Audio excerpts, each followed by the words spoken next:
আজকে 11 জুন আমার পিছে আছে পিঙ্ক মুন, আমার হাতে আছে কি Vivo X200 ultra with kit lens.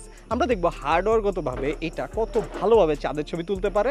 And আমার সাথে আমার বন্ধু আসছে তানভীর, ও নিয়ে আসছে স্যামসাং S24 আলট্রা। ও বলতেছে ভিভো থেকে নাকি স্যামসাংয়ের ছবিটা ভালো আসবে, চাঁদের ছবিটা ভালো আসবে। আর আরেকজন কি, ওই তো আইফোন ইউজার ভাই, ওর এনে কোনো কাম নাই, ওর ছবি তুলতে হলে চাঁদে যেতে হবে। সো চলেন আমরা দেখি এটা দিয়ে চাঁদের ছবি কতটা ভালো আসে।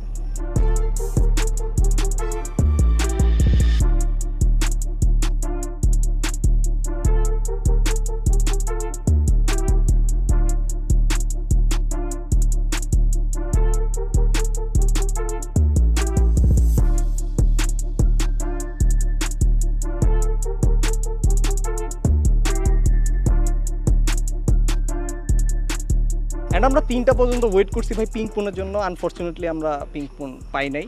অ্যান্ড যেই রেজাল্টটা আমরা পাইছি সেটা তো অলরেডি আপনারা দেখতে পারছেন। অ্যান্ড কমেন্ট বক্সে জানায় দেন কোন ছবিটা বেশি ভালো লাগছে।